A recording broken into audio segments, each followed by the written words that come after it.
Abe here, and I wanted to let you know that if you're able, you can upgrade your small beans skill over at patreon.com/smallbeans. Here's why you should do that. If you pledge 5 measly beans a month, you get access to about half our podcasts that you don't get if you're just listening to the free feed. Shows include Star Trek The Next Futurama, Spiel Boys, Like Razor Blade Pie, and bonus episodes of I'll Show You Mine If You Show Me Yours. Not to mention bonus content including info and updates on the movie we're making, Papa Bear. Hey, where's all the reasons to not subscribe to Patreon? I can't find them. Anyway, back to the show.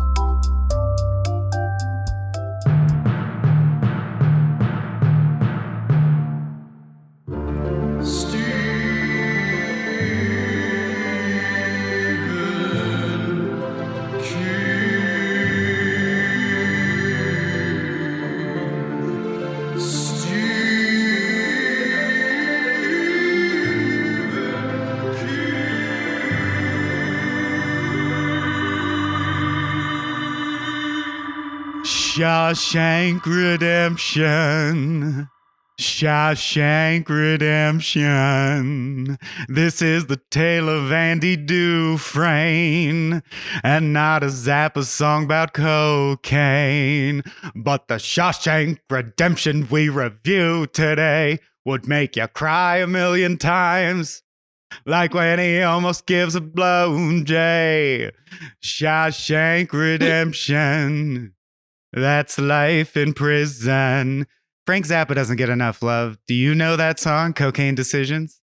I think actually as you sang it, it became more Cocaine familiar because I am familiar with yeah. Zappa in the way that like you played Zappa when we probably a song I've played before while we hung because we've taken our share of like trips together. You know, we've been road in trips.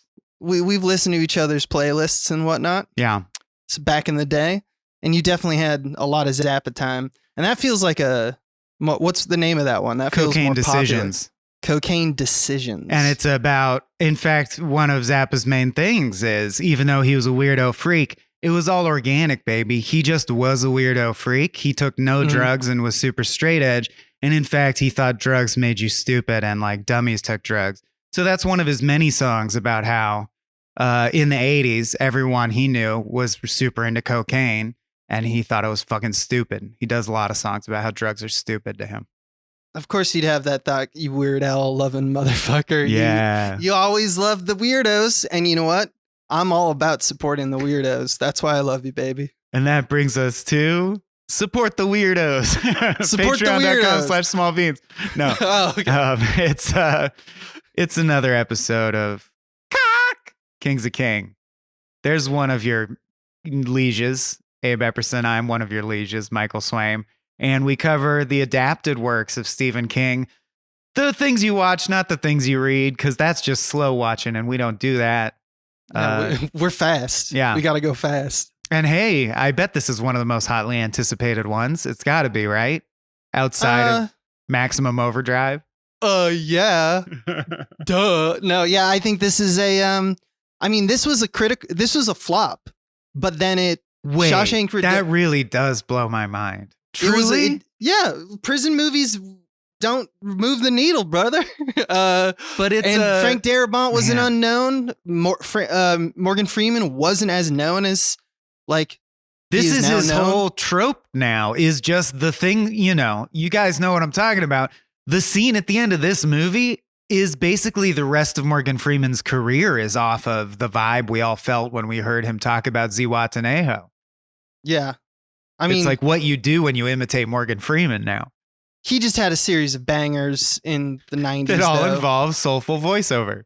And a white counterpart, Brad Pitt, Kevin Costner, et cetera, et cetera. But, this is for everyone involved in this movie. This is on top of their pantheon, right? This is some of their best shit. Everyone's kicking ass in this. Would you consider a sink faucet a white counterpart? a silver counterpart. So, yours is silver. It only scans if you have my exact kitchen that I'm looking at. That's anyway, this isn't what we do. This isn't what we do. We talk about 1994's, so set your mind on that times, Shawshank Redemption. And we do it in an organized fashion, and I think we will start with some of the drier, well, I guess we'll do the run through first, but then we'll talk more about Frank Darabont. I always forget the synopsis because I watched it just now, so I don't need the synopsis, but maybe you do in a segment we call Under the Dome. Our best guess puts the dome at 20,000 feet, sir. Did he just call it a dome?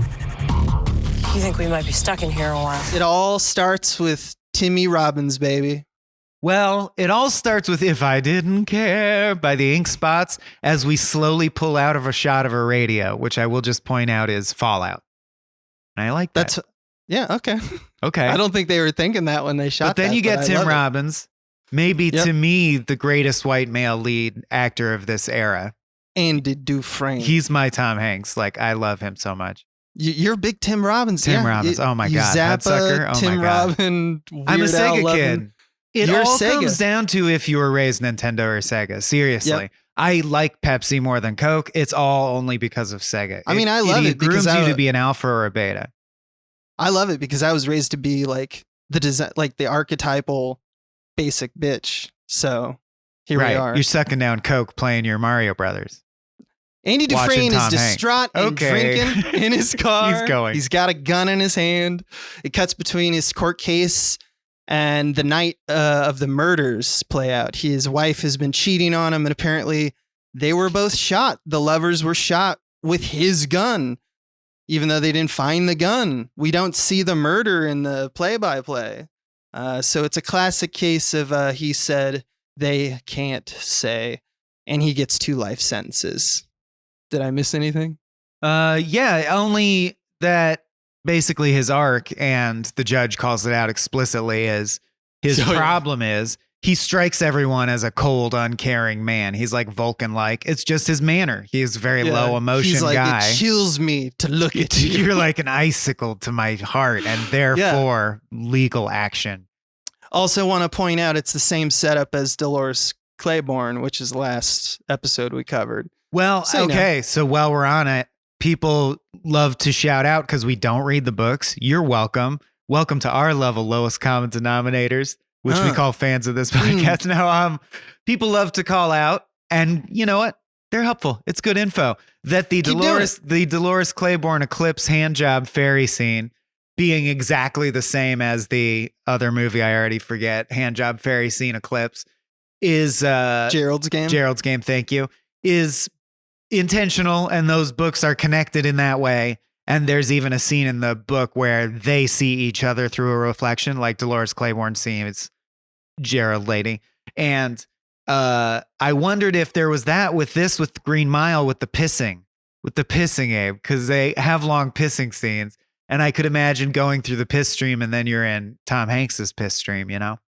Oh, yeah. There's branches of piss. It's Of like piss jail. 7. It's This is King's Piss Jail it's the Kevin series Bacon is what I'm game, deciding, right? It's yeah. 7 degrees of piss. And without reading the books, I'm going to assume that's baked into the books. This is Piss Jail Saga Part 1. I am ruining this episode. So anyway, I love it. we're getting the whole process of going to prison, right? And it's scurry. You also Sloan from Section 31 is there, and you get That's a deep cut. William Sadler. William Sadler is there. William Sadler. Along with the aforementioned Morgan Freeman, who plays a guy called Red. And he starts giving us narration about how when the new guys get sent to prison, as we see Andy Dufresne is getting marched in, they all bet cigarettes on who's going to crack that night, right? Who's going to become a blubbering mess. And they sort of fish for him, and they're called new fish. And they fish for him by, at the night, they all sort of act basically like we're going to rape you. They all wield a blunt instrument, which is you're going to get raped in here. And one guy starts crying, and I believe it's William Sadler's guy. That's right. He's credited as Fat Ass in the screenplay. That guy breaks and wins William Sadler a bunch of cigarettes. But the important thing for Red to note is that he really thought Tim Robbins would break because he was some big shot white collar banker who did a crime of passion, and now he's here. He's not cut out for prison. He's going to get eaten alive, and he didn't make a sound.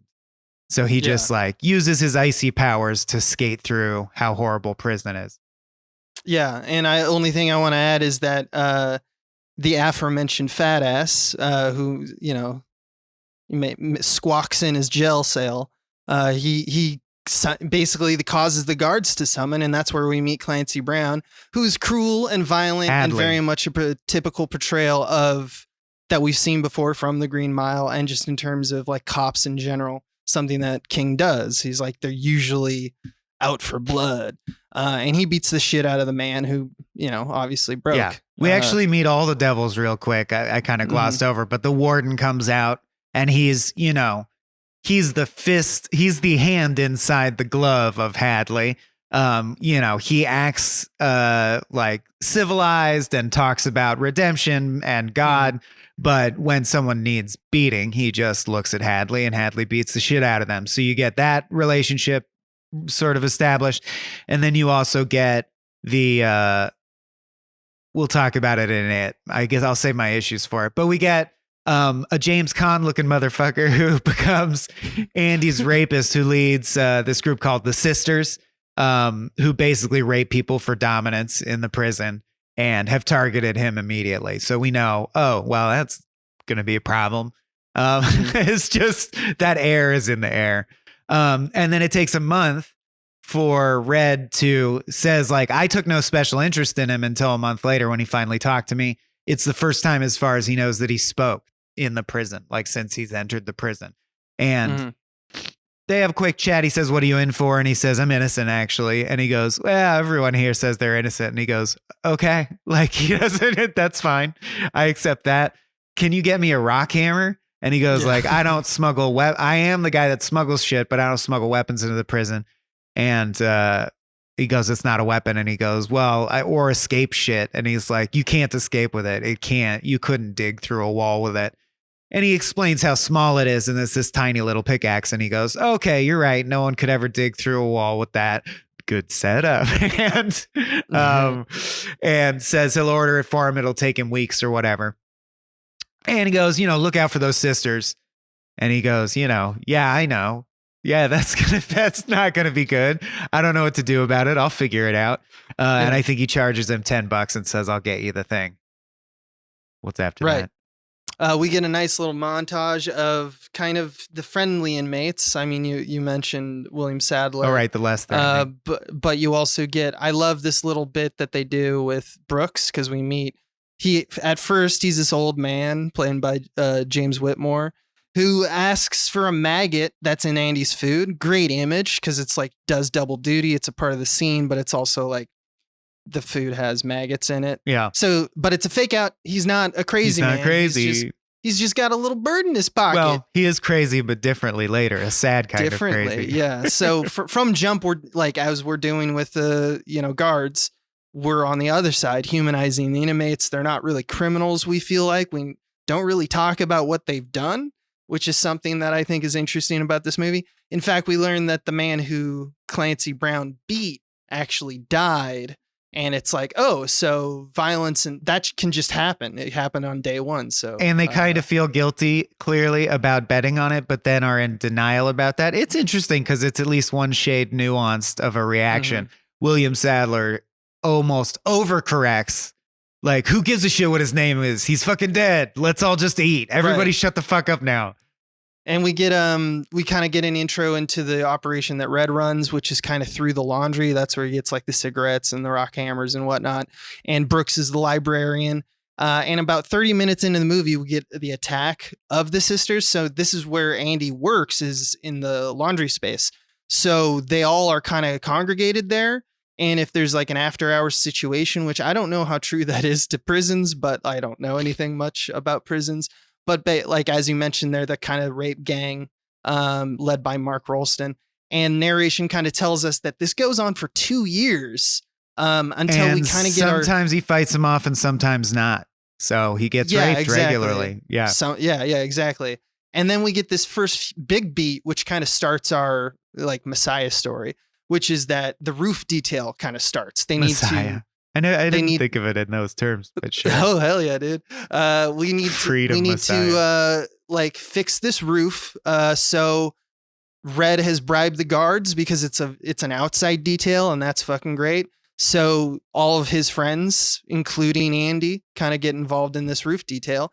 Takes them out of the sisters' reach a little bit. So it's like kind of like everyone's kind of helping each other, even if they're doing it for their own selfish He's just taking an reasons. interest in Andy because he's quiet and weird. Yeah. Yeah, exactly. And this is where Andy overhears the guards kind of griping, mainly Clancy Brown, about his tax problems. And at great risk to himself. And it must be said, says a very much memed line. You'd look a lot funnier sucking my dick with no teeth. It's just some Good foul line. shit right there. Yeah, It's he has line. great lines in this. Yeah, Clancy Brown is so good at this. And he kind of offers help. And Andy expertly uses flattery to kind of eventually broker this deal that he's like, I'll do this for you. I'll fix this for you. Just get some beers for me and my buddy whenever we do the detail.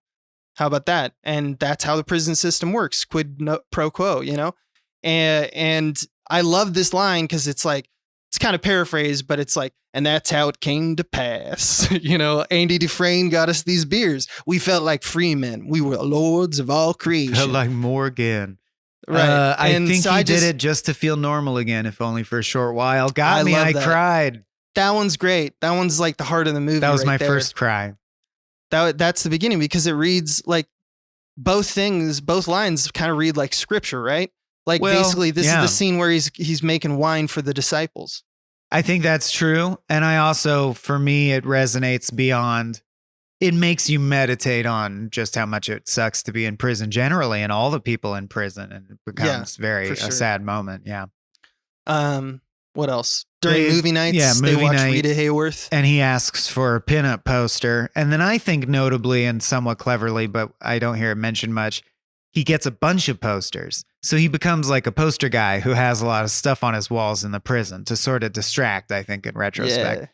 Yeah. But he asks for one poster and he says it's going to take a few weeks because, you know, you're not supposed to have a big pinup girl poster in prison.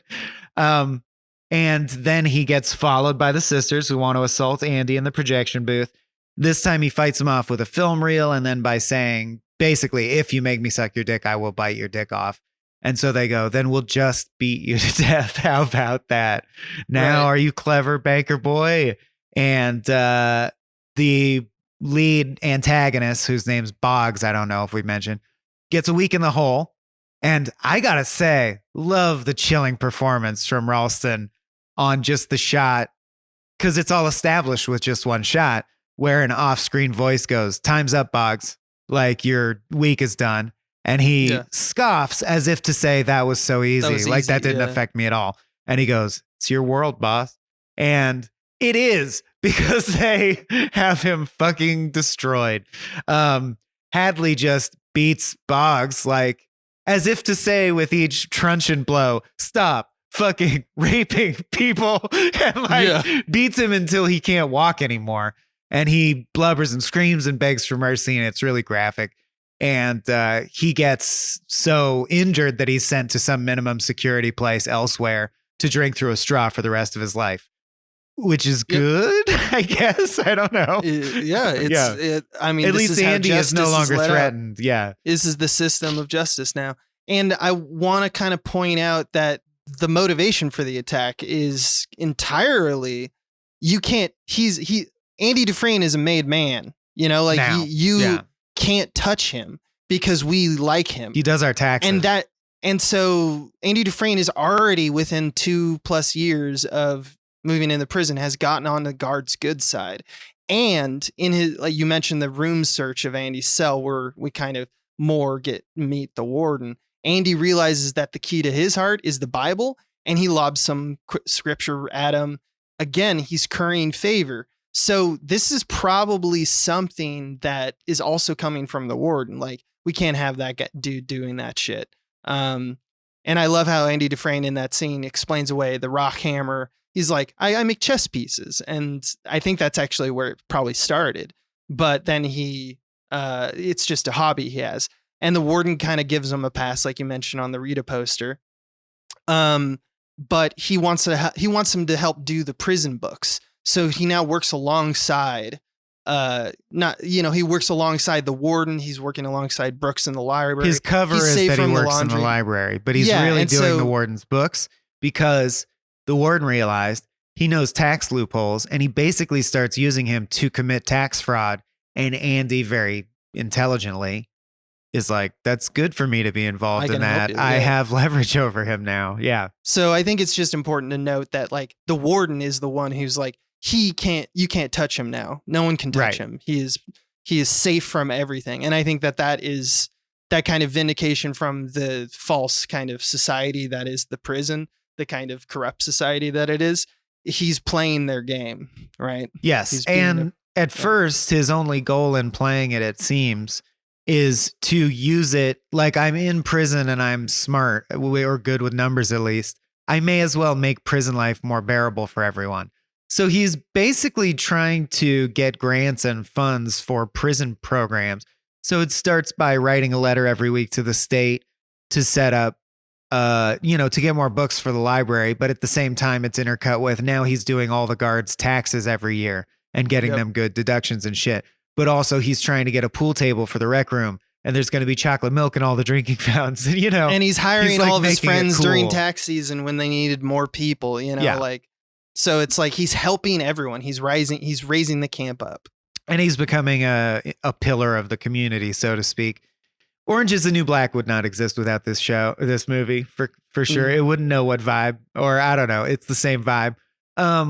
Or Altman, like above stairs, downstairs kind of shit too. Anyway, I digress. Brooks suddenly flips out and puts a knife to Hey, would you blow me's throat? Because he's getting released and he doesn't want to be. And this is where we get a little vignette about institutionalization, which, as will often happen, Red explains as we see postcards of it happening, sort of in a Right. narrative postcard, like That's what makes this musical movie interlude. pound for pound. That's what makes this movie really feel like, oh, this is a great movie, because it's very choice narration over the thing, expertly shown in pieces. That's really that's when I think people in the movie theaters go, oh. And I have more about that in it. Yeah. But this one just sort of establishes that after you've been in prison for 55 years, you don't know what to do. And he doesn't know what to do with himself, and he ends up hanging himself. And they get his letter in jail. They're very sad about that. Jake, the bird that he raised, flies away. And it's like, I wonder if that was a symbol, man. And By then- the way, yeah. I read on the Wikipedia that Brooks is in prison for allegedly murdering his wife and daughter. Ooh, and though it's not daughter in the- makes it really, geez. And the way you look at him, because Yeah. it's old ass James Whitmore, Yeah. you like this beautiful all young man once. who can't hurt a fly. It's like, yeah, that's true. Yeah. But also he did kill a little girl. That's pretty fucked up. But But you so know, then that's the whole point. It's the Yeah. redemption story. Then Andy does take over the library fully. It gets funded. He starts writing even more letters, even though they just wrote it. They obviously funded him to shut him up. But guess what? He's the most diligent motherfucker you ever met. That's his whole thing, is his diligence and consistency. One of the prisoners is the guy from Sopranos that the sister shoots to death. Yeah, He gets one or two lines. Where am I? Oh, everyone in the yard. Oh, it's the musical interlude. Yeah. So then he's so trusted that a guard leaves him alone in the warden's office while he goes to take a shit. And Andy takes advantage of this opportunity to play an opera record really loud through the PA and lock the guy out of the office. Yeah. Yet again, to deliver a moment of transcendent beauty or temporary freedom, if you will, to the men, to the people in the prison. And of course, this pisses them off. Clancy is standing there like, put me in, coach. And when he finally turns the volume up, he goes, now you get me, son. Now you get me. And he runs in, so excited to beat the shit out of someone. Amazing. Yeah. By the way, what he plays over it's the Marriage of Figaro, which is about servants, rising in their station, getting married. Two servants are allowed to marry. So it's just kind of like, I don't know. It's about the second class. Yeah. And then Andy spends 2 weeks in the hole for this. And then he explains in the cafeteria why it was worth it to him. And I did think this was the sweatiest part of all. He explains what hope is in a monologue, and they almost act as if they don't understand what hope is. Right. Like, but we are like, it's fine. He ends up saying it's a place inside that they can't take away from you. You're like, motherfucker, you don't know what hope is? Like, you're not familiar with it? You're not guardian of hope. Yeah. It's like, the thing is, it's that like, it totally works this trick on us, and it's awesome because we have heard the poetry of his narration and we're used to it, and it's Morgan Freeman saying it.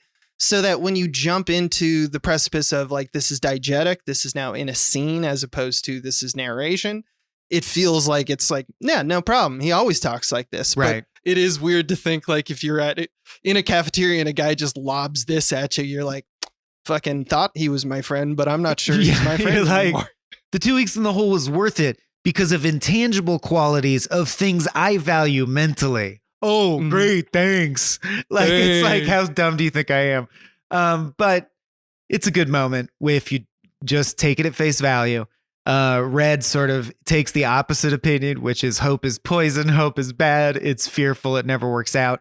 And we know this because we've seen him be a man who's worthy of redemption and worthy of a second chance and get his parole denied 30 years in a row. Right. Right. And also, they do another beat of that. I just love the hard turn in that conversation. It was like, by the way, I used to play harmonica as a kid. He's like, oh, okay. So, and it's like immediately, like 2 scenes later, paid off with Andy buys him a harmonica. Buys some harmonica. And it's just like, and what I love is he goes, you going to play that? And he goes, no. And he's like, all right, great. Fuck me then. I guess I had an idea and I misread the situation. I misread that. Yeah. He's like too depressed too. And I want to also mention this is because this is a little red run. Red rum. And like, this is the second time we get the second scene, which we kind of skip by, but it's at the top of the movie, which is we get these 3 parole rejections or 2 parole rejections for Red. And we'll talk about that on the third beat, I think, but that's where this happens. So after more letters from the government, they send even more money after even like a longer time. It's been 6 years. The library is like pimped out now. Yeah, it's the best prison it's got library. Records. They can listen to records whenever they want. Yeah, and we also see, and I think this is important. Well, I mean, it's important to the plot too a little bit, but we see the beginning of like slave labor in prison systems in this era with programs like the outreach program of the warden, where he's like, yeah, why can't they work outside the prison, and why can't the taxpayer pay us? And we can underbid everyone because they're prisoners. They get no wages. Now, this is still a problem, and it is essentially like how we perpetuate slavery. We just do it to criminals now instead of explicitly people of color, and guess who's overrepresented in prisons? People of color. So, and it's the scam. I mean, he also takes money on the side. Yeah. But it's like, to me, it's fairly prescient in 1994 to be like, for-profit prison scam is the indicative thing he's part of. Is a good this guy is a piece of shit. Like it may not be the crime he went down for, but it's definitely the crime that started it, and it's the kind of shit that he does. So it's like, that's and he literally we're displaying that right. He starts acting consumer. like the lawyers in The Simpsons or the lobbyists that Lisa Simpson sees in Washington. He's like opening briefcases full of money and going like, I think we can see that your way, Senator, and shit like that. So he's fully corrupt now. And I love this. This is a little visual game that I'm sure was Roger Deakins' bag, which is that all these bribes, all this intimate knowledge that Andy now has because he's cooking the books, all these dealings are put in a paper trail that is essentially in a safe behind a quote from the Bible. Just think about a postcard and the quote, for like illicit acts. And the quote is like, you will be judged soon. His judgment cometh, and that soon. As much hubris as you could put in a single shot. Like you will get fucked if you fuck around, basically. And that's where he put his thing that if anyone sees it, he's fucked.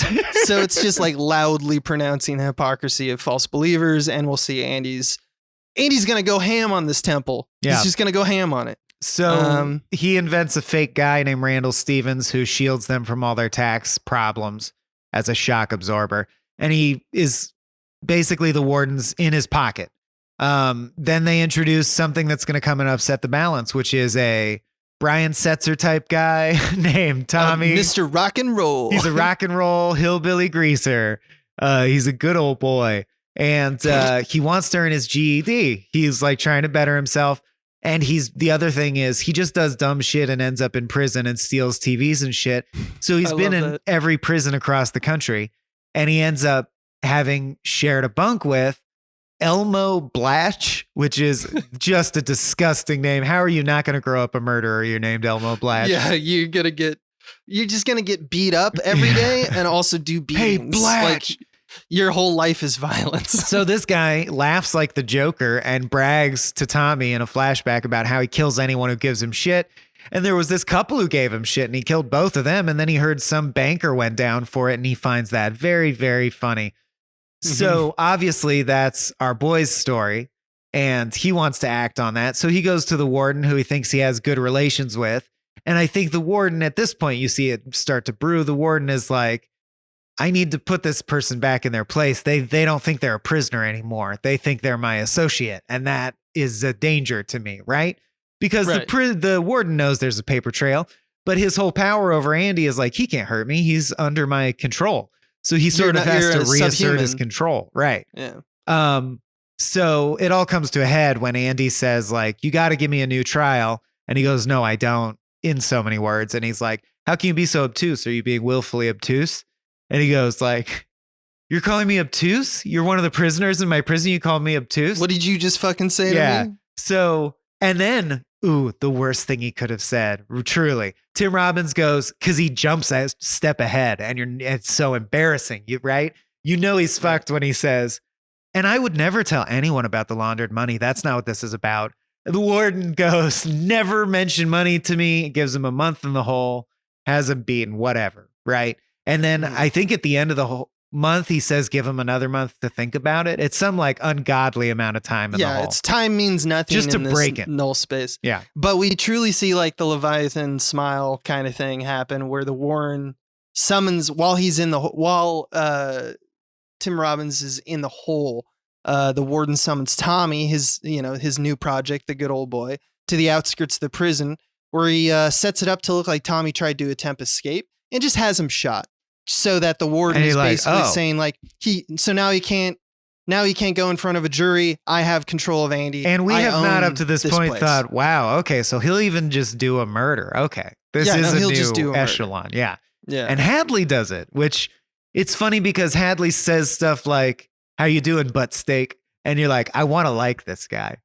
But but he does snipe a guy in cold blood. So I guess Hadley's not great. No. Let's see. Great. He gets out. Red comforts him. He sort of has a breakdown and tells him about his life really for the first time and says, I really am innocent. And which is the other prisoners find out and they're like, dang, in retrospect, his life sucks. They all feel bad when they find out because they're not really innocent, but he truly, they're like, word, you really are? Wow. He says, yeah, my wife said I was hard to know like a closed book. I loved her. I just didn't show it. I'm just like, I'm the Iceman informer, my name's Snow and I'm a player. And they talk about the nature of luck and stuff like that. And then he also mentions the field in Buxton. Yep. Where he's like, there was a time I fucked my wife. No, just listen to me. Stick with the story, Red. There's an old oak tree where I fucked my wife. And Red's like, I'm listening. Fap. And he's like, there's a hidden treasure there for Red once he gets out. Because Andy, we don't know. It's all happening off screen. Hatching them. Has already had schemes and plans, as that's all he's done since the beginning. He's had projects. And, so Andy's friends think this is all a sign of Andy trying to hang himself like Brooks. Turns out he's breaking out, baby. And the sequence. But you've seen the good movie. misdirects. He even takes 6 feet of rope from Haywood. And it's, of course, to help him like climb through the tunnel or whatever the fuck. But right. I have to point out that Red, I never noticed this before, and I'm glad I didn't because it's kind of dumb. Red says, you can't escape, Andy. It's just shitty pipe dreams. Shitty pipe dreams. Man. That does sound like a King thing. Yeah. Like that's like Frank Darabont. That's pretty sweaty foreshadowing. But basically, he's used his rock hammer to blah, blah, blah, blah, blah. I'm going to everyone knows it, but in an Ocean's 11-esque sort of situation, we have Red sort of say what happened because they wake up the next morning and he's gone. But as he says what happened, we see the whole process in retrospect. He's been digging through the wall this entire time. It's taken 20 years. He was dropping the excess rock in the yard secretly through his pants leg. And so there was a bigger and bigger hole behind the poster. He dug all the way to the sewers. He waited for a thunderstorm. He broke into the sewer pipe and he crawled through the sewer pipe and escaped. And not only that, the coup de grace is he then had documents forged through in the library, like shop or whatever, to make it look like he was Randall Stevens, their fake tax shelter guy. And he withdrew all the money and left town and called in an anonymous tip. So the warden is utterly ruined in every possible dimension. Checkmate, motherfucker. In fact, he throws chess pieces at the wall, thereby tipping over a king. I will point out. I know this is going to be, but it's just a quick one. I know this is like metaphor, but he takes his shoes. He takes his very shoes. He takes the man's shoes. Yeah. That's all we need to say. And he goes where he told Red he was going to go, which is some obscure town in Mexico where a man can breathe free. And the warden briefly considers shooting the cops in the head, right? But he shoots himself in the head. Good call. And we write in our notepad, he did it. He killed himself. Hooray. Hooray. They drag Hadley away, sobbing like a little girl, goes the legend. And then Andy Dufresne sends Red a blank postcard from a point right on the Mexican border, implying he did flee to Mexico and achieve his dream. Red gets out. He's staying at the same halfway house as Brooksy. He's considering hanging himself for real. He says he's in all the same spaces. Yeah. He's doing the same job. And he's just like, I get what Brooks was saying. But I promised I would. He's like, well, you got to find out what the treasure is, right? Obviously. Yeah. So he goes, I'll go look at that treasure. Then I'll kill myself real quick. The fuck treasure. He checks out the fuck treasure, still moist with the loins of Tim Robbins' murdered wife. And it's what? Money? What is it? I forget. Christ. It's an envelope of money and it's a letter saying, come to Mexico. Oh, it's just a letter Freeman. saying, yeah. No, it's also got like a stack of 50s. Well, I know, but I thought it was like a cryptic artifact that implied come to Mexico. No, but it's a literal letter that says like, yo, Red, come to Mexico, bro. We'll drink beers and shit. Basically some more traveling, some more music. And then last shot, Andy and Red on a beach with Andy's boat. Everything that was promised to Freedom. Andy. He got it all. And he gave it to his friend too. They're going to I miss my friend. They're just going to have a good time. And then the eclipse comes and he goes, oh no! Red, sit on my lap, Red. But talking about liminal spaces, shall we move on to our skeleton crew? Something in the mist! Shut the doors! Shut the doors! This is where we talk about the creative team and any interesting behind the scenes trivia that we found. I don't have a terrible amount. I mean, there's some cool stuff. I'm always just so interested in Frank Darabont because directed by and screenplay by, and it's very Spielbergian. And then in it, I want to talk about this time. What really screamed to me is it's very Malick-y. And these are really lauded directors, and this is a really well-directed film. In a transparent way, it's not audacious or auteur-like. It lacks the raw vision of something like The Shining from a filmmaking standpoint, but there's nothing wrong with the filmmaking. It's super good and thoughtful and beautiful because you got Roger Deakins on it. And then you look at the rest of Darabont's stuff, and I like The Mist a lot. But Shawshank has to be the pinnacle of his career, right? Yeah. And I always forget because Shawshank has so much heart and humanity, and then his other biggies are very cruel. His other movies are especially cruel horror. I mean, especially The Mist, which is, because it's another King property, and the fact that he changed the ending in that and made it more, terrible and just horrifying for our protagonist. He is fast and loose, and King loves it. He's like, yeah, dude, Darabont improves the work. But you're right. This one is about magic and happiness. He wrote and The Walking success. Dead. He created The Walking Dead. I'm sorry, I said The Walking Dead, but he also wrote The Green Mile. And The Majestic. The Majestic goes for tones that are very similar to Shawshank. So Yeah, he can do both. He wants to mix it up, but this one is definitely, for me, the like, oh, you did a little perfect thing, and it happened. And I it's think good. there's a lightning in a bottle aspect because I think so. I mean, we stump for Deacon's heart in this house, so obviously it's going to look good and feel good, and the conversations they had, like the shots are meaningful. But there's something special. I think it's also special from King. Like, I don't know. To me, I mean, aside from the fact that it has that straight story effect, or if you don't know what I mean, David Lynch did one called A Straight Story that is not David Lynchy. He's like proving I can make a normal transparent movie.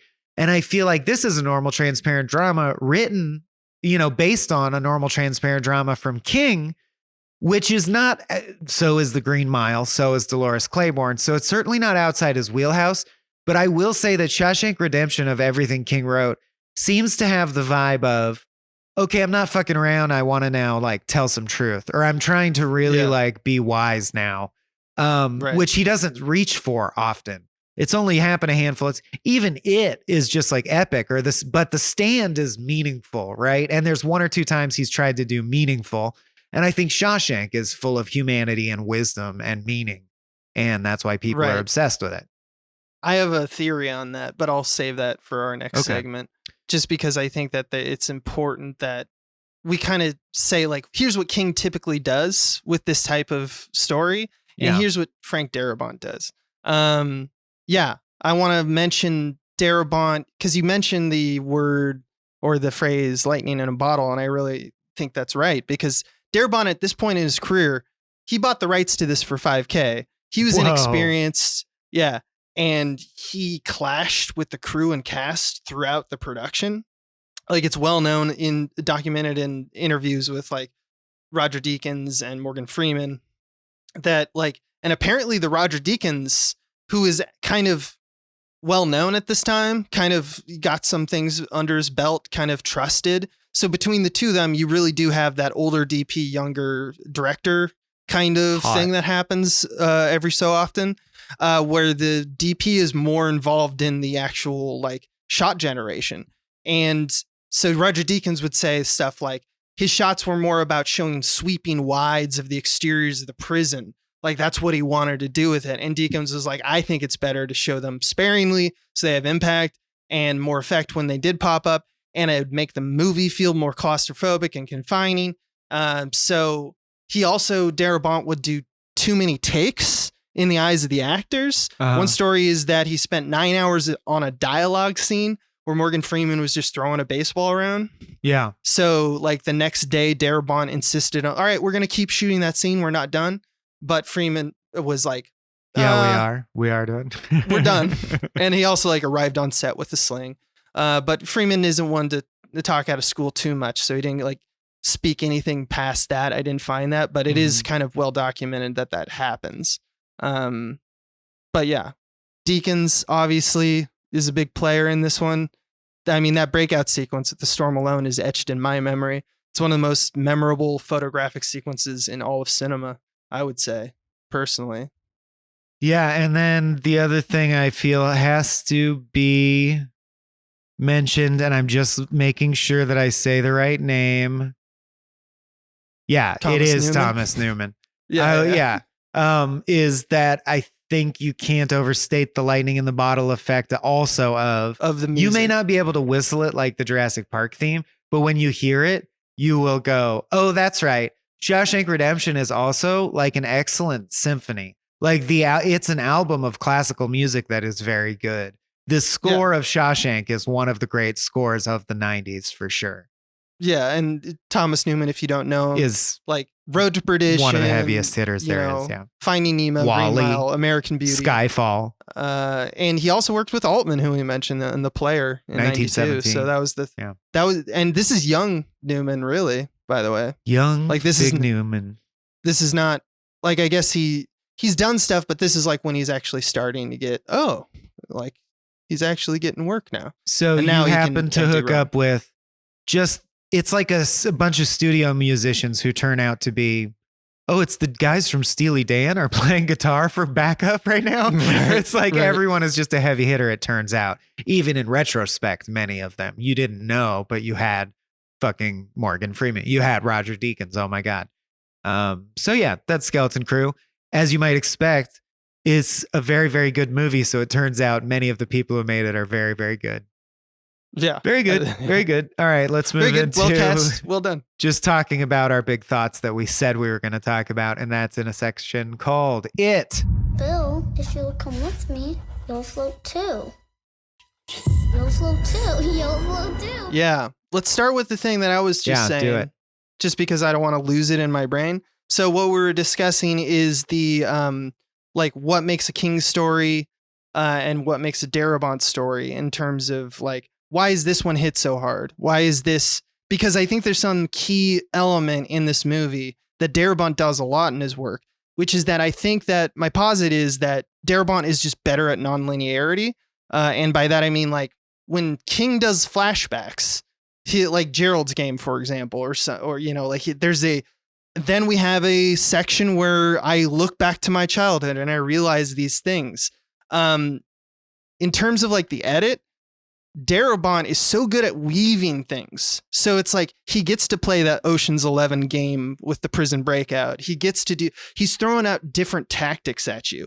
And I think that that's what makes, because nonlinearity is a part of King's work. But I think that it's never really been done so well. Look at like 1408 or something like that. It goes hard, but like King prescribes that realization, that kind of digging into the past and pulling something back, and then that pushes me forward, and now I can finish the story. Like that stuff that he's doing, he gives it a sequence. It happens usually late in the second act before the climax. And that's where it goes. That's where we have the realization in Dolores Claiborne's, like, this is what happened with my daughter. All that stuff. That's just how King writes it. This movie, I think, is super effective. And we remember it and we just feel like it's a constant montage because Darabont is so good at weaving this sequence of, it's flashback. It's narration. So we kind of know stuff. It's all shuffled up often. It's all shuffled up a lot better, and it's hard to itemize. Very adroitly. Yeah, very adeptly. While being very transparent, you don't notice. It's almost like a low-key Pulp Fiction where you're like, time's actually super disjointed. And sometimes it's narrative because they're telling a story. Sometimes it's narrative because time's just disjointed. Sometimes it's narrative because it's literally VO from Red. Right.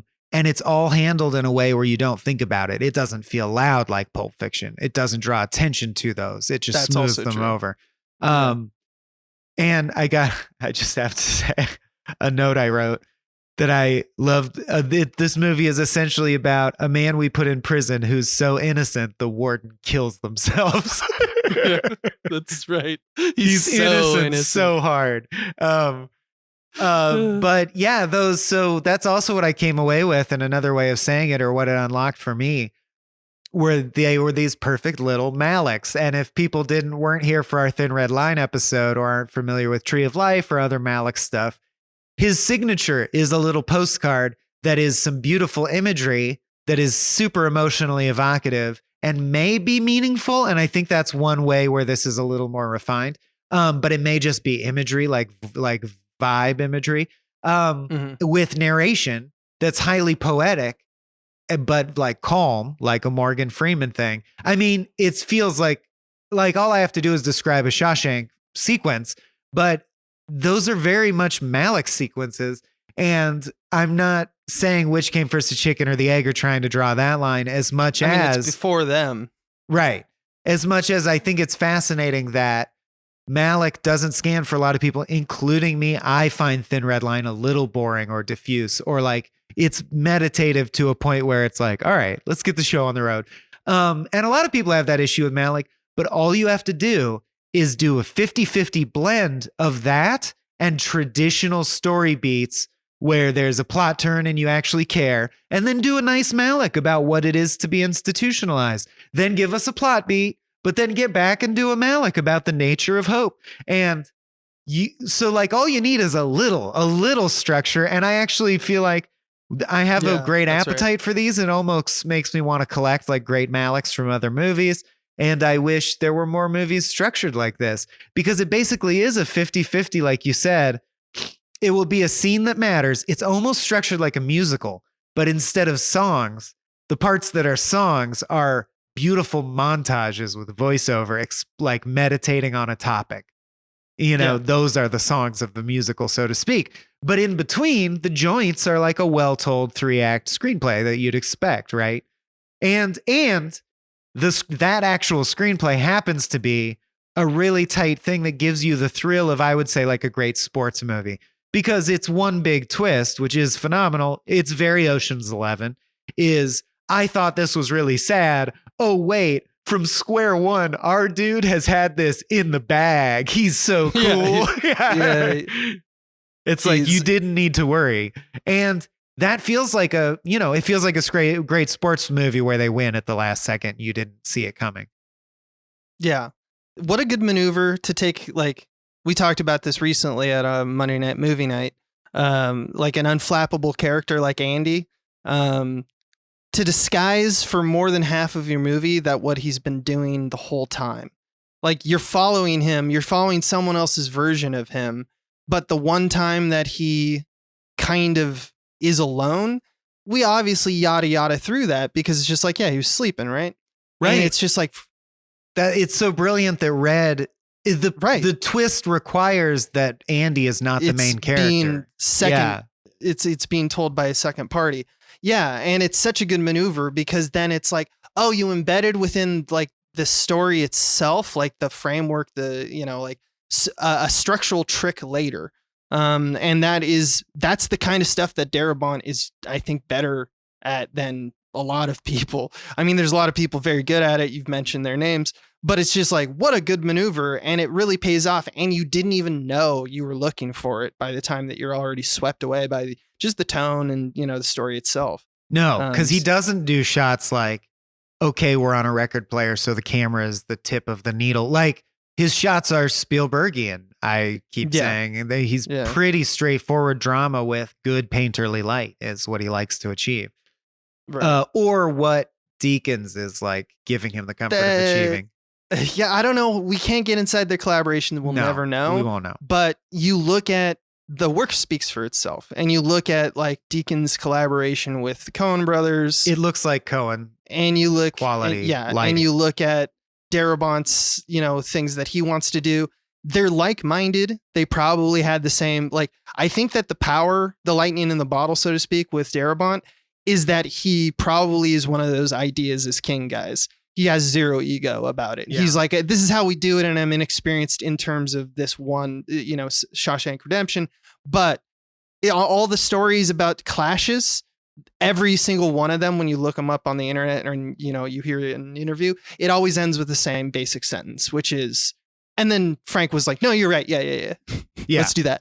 And and so that's the power of collaboration. You were talking about the dynamics being so much more powerful. If you're, obviously I side with Roger on this. Prison is claustrophobic. Our good friend Roger. Come on, dummy. No, you lock it down once you're in prison. You lock it down. You want to feel what the men feel in the prison, of course. In fact, famously, the really big money shot when he gets out of the shit pipe and takes his shirt off and it's raining on him. It's the poster. They made it the poster. The shot was so good. They made it the poster. And that's all you need to say. It's a reverse of the shot that you experience when you enter the prison. And we've talked about this before on the show, I know. I think on Coen Brothers, we mentioned this, but it's like your freedom is diminished as you come into the prison. It's a crane shot down into the prison. And then when he escapes, it's the exact opposite move up and out. But I didn't notice that move is echoed elsewhere. And I was looking for it this time, and it's only echoed when it means something. And that makes it awesome. So for example, the 2 times that I caught were when they're drinking beers on the roof, they do a wide like a wide crane down shot. And when the music is sweeping out of the windows, they go wide and out. And those are the two moments where he made the entire community feel briefly free. That shot means you're free right now. Your soul is free while we're on this shot. It's the utility of something that Alexander McKendrick was a filmmaker, Sweet's Smell of Success. And he wrote a book and he calls it the cherub. And it's his name for a camera that just, you have your typical basic coverage where you're looking at a face and then it cuts and it looks at a face and we're looking at the faces because they're talking and they're where all the important parts are. And then randomly in your movies, the camera will go like, I'm going to look somewhere else and I'm going to go over here and this is important. And then it better mean something, right? Because why are we looking at this now? Right. And he's just he's just flying around like a fat little baby with an arrow. Telling you what's important. Randomly tagging stuff. Pointing at stuff. And it's, And it's so true that like, if you take those moments and make them meaningful or make them a coda or, like there's this rondo form that you were talking about where it's like, when we talk, it's A, B, A prime kind of stuff. When you look at it, if you make sure that the A's are always that thing, they're always the same motion or movement, or they have some similarity or sympathetic movement. The audience is subconsciously, at least, going to be like, oh yeah. Now it's like, if to go out is freedom, to be compressed is hell, And for example, when Brooksy is out, we don't do any crane shots because even though he was freed, he's not free, right? You then, the more consistent you are with your system, the more control you have over the audience's mind. It becomes meta because the message of the film essentially is consistency. It is the power of consistency and the power of just doing one thing every day and keeping your eye on the prize and focused on the topic. It's slow and steady wins the race. Like it's not having a drive and a plan. It's one of the oldest fables there is. It's the grasshopper and the octopus or whatever. And I love that about it. It's the bison in the hawk. Well, I say that because, and I'm going to start doing this now when it makes organic sense. I bring this up in my book. That's right. If you didn't know, I have a novel coming out on November 26th. Oh yeah. Look for it at patreon.com/smallbeans. Plug it. But much like in my novel, I think something we do with important fiction, like what wisdom is there are things that are true that people already know and have discovered that are profound. And we discover them again and again and again, and different cultures say them in different ways. Like one of the core ones is that if you can quiet your mind and be present, you sort of experience more out of the moment, right? Or like there's no time like the present. But we also say stop and smell the roses. It means the same thing. And my point is, but we also have like Eckhart Tolle, but we also have Zen Buddhism, and they're driving in many ways at the same thing. And I think this is driving at a classic one, which is slow and steady wins the race. And like, just be quiet and keep your mind on your business and you'll find success. That's pretty true. Luck also can fuck you, which this also takes into account. But I'm just saying, that's what makes it feel wise. Is this movie is like Morgan Freeman whispering in your ear stuff that you already know, but that it's important to be reminded of. Like even in difficult times, you have to keep your dignity, keep your head down and look for your opportunity. There's certain things where you fight as hard as you can because that's too far. And there's things where you need to compromise. It just has a lot of that like classic, good old timey cowboy wisdom in it. Yeah, for sure. That's like the main tactic in the movie. And it's what makes us is a little postcard endeared. That's true. It's so true. Yeah. But I think then the movie is more about like, I really think that like it's not just the messianic stuff like that is, I think that's obvious to all of us, God is freedom, the prison is hell, Andy's the Messiah, at least for Red. But like when we're really talking about redemption, when we're really talking about redemption, like from Red's point of view, who is our main character, really, when you think about it, he's the guy who goes through all the stuff. He's not the action character, but he's the main character. He's the one who changes. What's the ending of redemption? It's what he says in like kind of the yard where he says like, I'm looking for a warm place with no memory. And that is good line. Such a good new line. Life. It's fixing up a boat with his pal. It's a shared dream that they all have. But it's like this idea of like, I have been a terrible person. I now moved on. Well, yeah, and the scene we kind of glossed over, which is the speech he gives, of course, that everyone knows when he finally does get paroled, is he says, "I don't give a shit," to the guy who hassles Michael J. Fox in The Frighteners, I think. But instead, but despite the fact that he says, "I don't give a shit if you parole me," which is just kind of ironic icing on the cake, he said something that rang very true, obviously, which is why they parole him that time, which is that, yeah, I'm sorry I did it. It ruined my whole life. Like, of course. Like, it's clear in the way he says it that he gets it. He's like, of course, I'm an old man now. That's what he says. He says, like, I wish I could tell that kid anything to avoid. Like, I'm done. I'm just an old man now. And they're like, oh, then you're safe to release to society. That's what we were and looking also, for. I don't give we a were shit. looking for that you were broken inside. Now you're safe. Yeah, now you're good. You are no longer broken inside. And he's like, I don't really give a shit about what you think, because that's the other thing, is that it's about systems.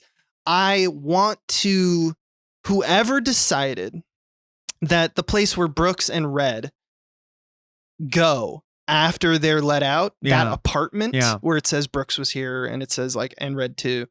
Whoever designed that and said that the thing that Brooks hangs himself is this barred wooden beam.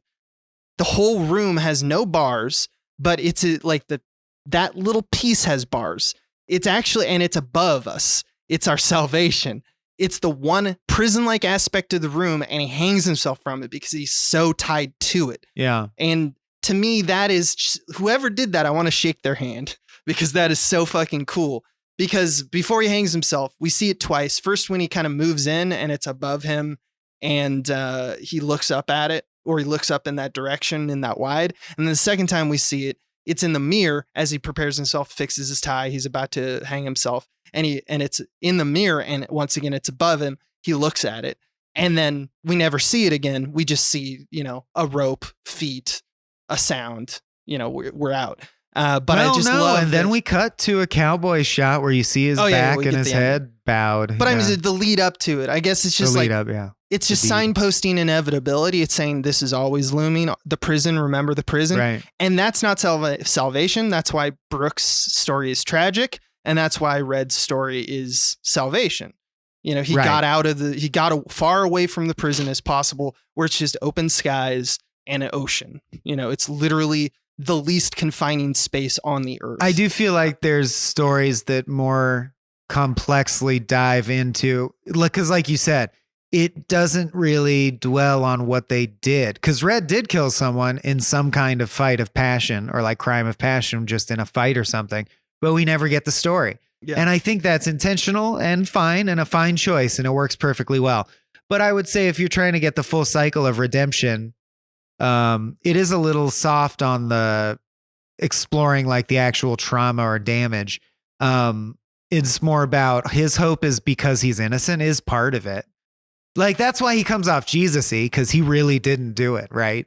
And I think if you're going to like laugh at this movie or roll your eyes in this movie, that is the only aspect, is sometimes he seems like prison Jesus. He's breaking bread with motherfuckers. And that's the only way where I think it's kind of dated. Like I would say the fact that the main antagonist for the first two acts is what's his name, Boggs. And that he's sort of like gay coded as like a Jafar type, like very luscious, like wants to own your ass. And the fact that they sort of gloss over it by basically saying, well, we're not saying gay guys are like this. Because Red says, well, they're not homosexual. You have to be human to be homosexual. And it just reminded me of Bone Tomahawk, where you hear that the enemies are mutant Native Americans, and you're like, that sounds racist. And then in the movie, they basically go, that's not racist. These Native Americans are so mutated that they're not even human. They're like troglodytes. And you're like, no, that is racist. It's the presentation that we have notes on. I think there's some undiagnosed latent homophobia in just the way that society had it in the 90s and still does in here in that aspect. But basically, that was me looking for gripes because I gave Green Mile such a hard time. That's all I could find. is I'm like, all Fair right, enough. you know, the rapist is a gay prison stereotype sort of thing.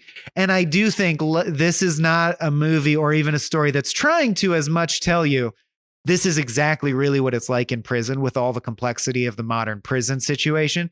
Mhm. It's not, would you agree that that's not the point of this story? It's not like No, a it's prison not the expose, right? Yeah, no, it lobs it when it wants to, and you know, a lot of people are going to watch a movie and be like, it should have done more, and it's be like, you know, yeah, make a movie, you make a movie. If that it was does that then. truly, if its sights were only set on prison as a societal problem, it would have been a Right. different movie. That would be a cool movie, and Sure. there are that movies do exist. Yes. Movies like The Prophet, Assault you on know, Precinct like, 13. yeah, there's a lot of movies exactly like that, but like that, it's true that this is not one of those. And so I The think it's Wire. fair to lob that criticism and at the same time be like, yeah, no, But Darabont's this movie's doing it. not trying to do that. He's Yeah. just doing the Messiah thing, which in the 90s was like a big deal. I'm basically you know? just saying it's not a prison movie. It's a drama set in a prison. And that's what makes it a great Malick subject for Malicks or like those postcards, because a prison is a place where you sit still and think about stuff. Just like being in Vietnam, you're often holed up sitting there thinking about crazy situations. It's fascinating to me. I would love to see more movies that start from the premise of, I almost want to design a movie based around what would make for good little Malick-like nuggets. Like what is a situation where people sit around and think, like maybe Jury Duty, but as it relates to these little postcards about justice and fairness. I like this format of film, Abe. Yeah, It's a good design of car, so to speak. It's a good design of car.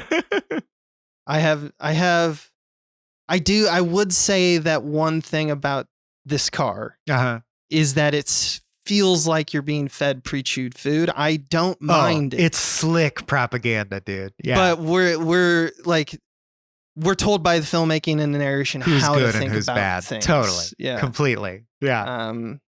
But like these are the only criticisms in a house. That's that when is we a say it's beautiful not house. auteur. It's the sure hand of society. It's like a very transparent, clear, firm, this is good and this is bad. And you're like, It's okay. October Sky, baby. If you're not going to question that, yeah, that's fine. It's a very upstanding, God-fearing drama. Right.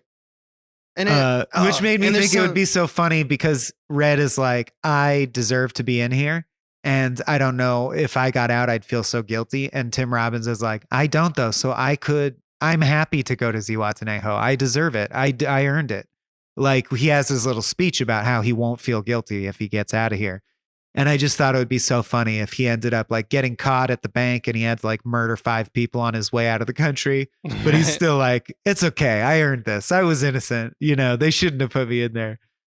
yeah, I mean the whole 'cause thing he is held up on the idea that he it's never like, does they went anything through hell. wrong. But he's perfect is part of the key premise. It doesn't matter because it's not about Andy, it's about any prisoner. The fact that the prison is such a hellish experience, no man, no person should have to go through it, that they are redeemed by the hell. By going through it. They waded through shit and we go, that's the worst thing that could ever happen to me. Yeah. That's why I think what it's trying to it's say. clearly the It's metaphor is struggle. you wade through shit and you come out clean. So of course and that you is come the out prison clean system. because you did not sin. But you so I did guess nothing wrong. is my argument, is it arguing that the prison system works, that it purges you and you come out clean? Because No, because it uses unjustified means to get that end. It's like torture to make someone submissive. Yeah, Right. it worked. yeah, But that's what I'm you've saying done. is it's still obviously critical. It's about redemption and the guy goes from being in prison to being redeemed. And yet it's not about the redemptive power of prison. Yeah, that's the Yeah. interesting part is that it's done by the community and by others. It's And it also they is all doing help some each heavy other. lifting with like everyone who is a criminal in this group.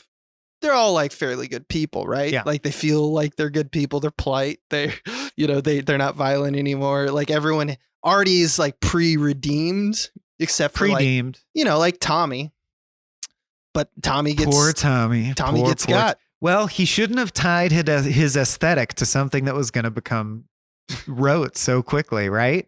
We don't Yeah, need just get out rockabillies of the anymore, movie. Tommy. Get out of here. We don't need that trope. Scram. Scram, Tommy. Scram, Good shot. Tommy. Um, shot.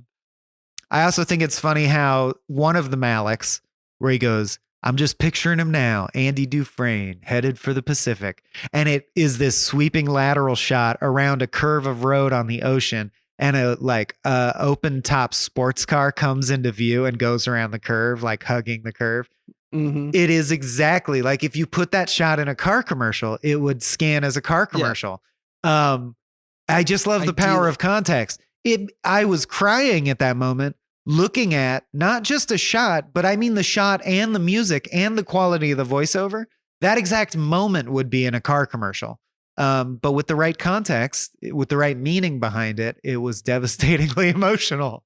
So I don't know. I just like that about the power of storytelling.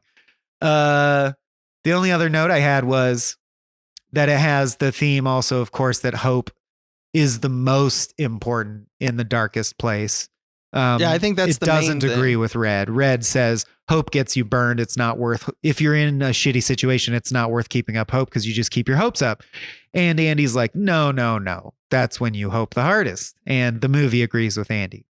Yeah, that's the engine that causes his workman, carpenter, Keeps you going. process Gives you a reason towards to the keep movie. going.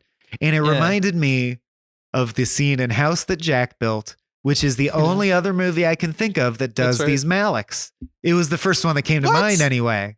Okay. That movie will stop down to have a what's his name? The killer narrating over music that's usually classical music with postcards that mean something.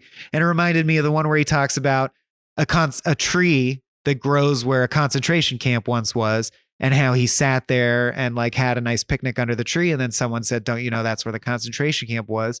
And it's like, no, I didn't know that. So I thought it was just a beautiful place. And, as a metaphor for good shit coming out of horrible shit, which of course Lars von Trier wants to believe in because otherwise he's irredeemable. But why? What are other Maliks that come to mind for you? I realized Ocean's 11 is a kind of Malik. Kind of. The entirety of Goodfellas. Goodfellas is one long montage. That's true. It's the same as this movie. It's absolutely the same kind of order of operations is what I mean to say. But I mean, Magnolia starts with one. They're all over the place.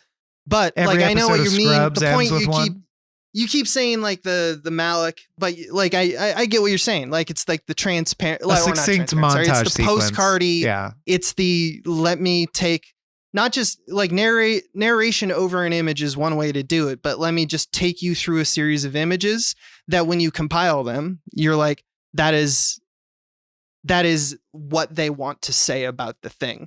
And it's not being told to me, but rather being shown to me. I think that's the true power. That's what this movie does. This movie also tells you what to think as well, but not in a bad way, in a way that is very delightful. And it is delightful. It's just not trying to be vague at all or give open room for interpretation. It's very straightforward and telling you what to think. Yeah. And now we'll tell you what to think if you're done, Abe. Yeah. Okay, cool. So we'll tell you what to think in a segment that is going to have more tension than it has in a long, long time, where we decide where this lands in the pantheon of King movies. This is called The Stand. Time to make your stand. Okay. So how do we proceed? I mean, I would be comfortable just having a conversation about number one. Number 1 and 2? Yeah, because basically, so my current number 1 is The Shining, and my current number 2 is Dr. Sleep, the sequel to The Shining. So I'm an all Shining guy. I really like The Shining. And I'm kind of the universe. same way. I'm like, I'm The Shining at number 1 as well. But what's your 2? 2 is currently Stand By Me. Stand By Me. Mm-hmm. So this would bump. Yeah. So, I mean, Stand By Me, some people might say Stand By Me should be 1. So I still think between us, there's a jumble of this could go anywhere in the top 3, but let's get off it. People know it's in the top 3 somewhere. If you've listened to other episodes, you can hear our entire list, but we're just really talking about 1 or 2. Yeah. Shining or Shawshank Redemption. How do we fall? All right. Okay. You ready? We just said a lot of criticism. I can do 3, 2, 1. Oh, you want to just pull the Band-Aid off? Let's do it. All right. count us off. My number 3 is Dr. Sleep. My number 3 is Stand By Me. All right. So Now, this is the only important one. yeah. My number Number 2 is The Shining. My number 2 is The Shawshank Redemption. Oh, he went the other way. Twist! I thought about it, dude, because auteur thought shit so hard is about real. Like Kubrick is a vision, and I'm setting aside that he was a prick. The Shining, and more importantly, I think 2001 is one of the most important films ever filmed. But like, he was a force, and his movie, it's like watching a virtuoso play an instrument where you go, that's Frank Zappa. I hate to you, but he is a unique guitar player. Where you're like, that's a Stanley Kubrick movie. Shawshank Redemption could be made by any number of very talented filmmakers. You're the only gripe really you could have with it, but it's just good. It's just so good. It's just good. Like I do not deny it was hard for me as well. Like we toiled about it as much as you can for a list, a goddamn list on the internet. But I think same. Shawshank is more rewatchable for me specifically. I love the sympathy and the hope and the emotional core of this movie, and that's such a part of me. But I already talked about the pre-chewed food comment, just about like how it's so fed to us. And as a filmmaker, I don't know, like the filmmaker in me knows how hard it is to construct that. I don't want to have the same number 1. I'm much happier with this result too. But like the construction of The Shining is about dispelling magic and looking at humans as horrifying. Shawshank is about hope and success, about in a seemingly hopeless you know world. what? I ultimately went with it in the same way that when I load up an RPG, I go with a good run versus an evil run. Whereas like, you know me, and if people come to movie night, they know this. I'm fascinated by darkness. I have a pretty dark mind. It's so funny. And so I'm fascinated by depression, darkness, mental illness. But at the end of the day, I want to think of that I'm a good boy, not a bad boy. Like I want to live in a world of hope and general census concentrism. Like, you know, not truly political centrism, but you know what I mean? I want to live in the Shawshank world, not the Shining world. Right. And in the end, I think that's what guides my hand for this podcast, at least, as we're covering King. He's a horror author. I think that should be taken into account. You know, it's true. So I went with it ain't that scary. Even though, it ain't like, that scary. Shawshank is the one that like Darabont is King's, best boy. Yeah. Kubrick is like the bad boy, and he also clashed with, he's still to this day, King is like, Shining, I don't like how it went, because I know, I mean, which makes it very bad boy to make it your number 1 is like, it's the one that King is like, that's right. God damn it. I know everyone loves The Shining. So you're saying I'm a bad boy. Is what you're saying, and I'm a standard milquetoast vanilla Shawshank Redemption boy. But no, dude. My number 2 is Shawshank, and it's like a real close. I think just in the end, as a filmmaker, the idea of asking these questions, and it's like what's next? Why are these things happening? Instead of, here, let me tell you what these things are and how they're happening. To me, the whole is harder to do. It's just harder. I will just say, to me, the main joy of doing this podcast thus far, I mean, outside just the joy of doing it with you, is the main like joyful discovery has been Dr. Sleep. Like, I never thought Dr. Sleep would be so high on my list. I've watched it several more times since we covered it. I think that movie rips. That movie does rip, and that's of my 2 regrets that I have of the list that we've created. I have Dr. Sleep at 5 now, if you're including what's just happened. Yeah, so that's still respectable. I would probably put that higher. I might put it higher than 5. Misery. Yeah, but the top 5 are like bangers: Stand By Me, Dr. Sleep, Misery, Shawshank, Shining. I mean, like, I have the same 5, just in a slightly different order. It's just like, it's like at this point, who fucking cares? It's dumb. They're all so good.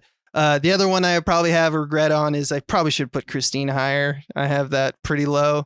Like, I think it should be above Creepshow, but probably below. I've revised mine. I revise mine whenever I want, by the way. Oh, I don't. I've been sticking to it. Oh, because I thought, if you're doing that, I'm doing that. It makes now. it more interesting because we update it so, frequently. I'm just scared that someone's going to listen and write it down. Oh, and say that was different than episode blah, blah, blah. That was different. But I thought we were allowed to reformulate every episode between it. I think you're allowed to do whatever you want because you're a grown-ass man. So you can do what you want. I just didn't think, it didn't occur to me. And also probably most interesting spread on mine, Green Mile 25, Shawshank Redemption 1, right? You'd think they'd be similar, but no. No, Yeah. Yeah, you have a big problem with Green Mile. I do. I mean, it's not a problem for me. It's I'm my over here fun being fine contrarian with it. thing. It's in my like solid group, like because there's Yeah. like the best of the best, and then there's like pretty excellent, solid, mediocre, and then there's just the real shit. And I don't put Green Mile in the real shit. I put Green Mile at the top of the real shit. Yeah, yeah. But like our I would say still, and as we're at the end of this season of Kings of King, Speaking of the end of this shit. Speaking yeah, of crawling through a tunnel filled with human we're not shit. done with the show, but just to say we're going to take a break and we're going That's to season cover 2, y'all. We Anderson's. did it. That's season 2. That's season 2. In the Most can. of our shit has been 14 intact. episodes a We season. basically- That's 28 we've hit. 28 we've hit. And Anderson will now not premiere, but come back next month. Or it's season 2. For its season 2. And as we do that show chronologically, we'll be covering 2009's Fantastic Mr. Fox, which I have never seen. And I was going to watch probably 2 years ago. And then we started the show. Yeah. And I was like, well, I should just hold off. Yeah. So But, like, yeah, I've that's had the right. interest to watch it. Anderson's season 2 starts with Fantastic Mr. Fox. If you didn't know or couldn't tell, we do Wes and P.T. Anderson movies. And by our calculations, that season will catch us up to the present day. And they're both older filmmakers now at this point. So we think this will do it. We think season 2 will do it. That'll be Right. Anderson's. So Yeah. stay tuned for the conclusion of Anderson's in the same slot. If you're just a Kinghead, I'm sorry, but we will be back with a season 3. So you get to miss us for a minute. Someone just made us aware of like a 59 episode Indian epic version of it. We could watch that. That could be a whole spin-off series, dude. Yeah, we can. I mean, there's so much stuff that we've yet Yeah. to cover because King never goes. catalog. Yeah, the King catalog never ends. It's so so we will huge. be back with a season 3, I'm sure. Anything else to plug, i.e. like spoil that's coming out by when people are listening to this? We haven't done that. Yeah, let me take a look at the old. Yeah, so we have more episodes of I'll Show You Mine If You Show Me Yours coming out on the Patreon this Friday. One Ups is still here. One Ups is we do back. We do 2 a month, and this is going to be the second one for the month on the 20th. And that's on Norco. Ooh, And then one of my we favorite have a games of the year you probably haven't heard of. Check it out. And then I'll mention the last one. We'll be doing a frame rate that week, that Friday, where we cover with Cody Johnston, if you know Cody, the Cody Shody. Mhm. We'll be covering the David Byrne film, True Stories. Yeah, aka the Talking Heads movie, if you're aware of Yeah. it. All that and more on the Small Beans Network. That's and if you're on the right. free feed, all that stuff kind of makes sense. Some of you may see that in the future, any of those. But to get it all, to get it patreon.com/smallbeans, you got it. where you can also find my book and soon an album and a comic book as well. So there's a lot of stuff. We should mention this more often. You don't have to pay us to follow us on Patreon. And now that a lot of people hate Twitter, you could go to Patreon and follow us for free on there, and you'll still get updates on major stuff that happens. You don't Yeah. have to pay us, FYI. Yeah, you'll just be locked out of some delicious content. Is all. No. But you'll still get a lot of stuff. So You'll know that's how it's we there, run the show. but you can't have it. Yep. Just like sound. Okay, bye.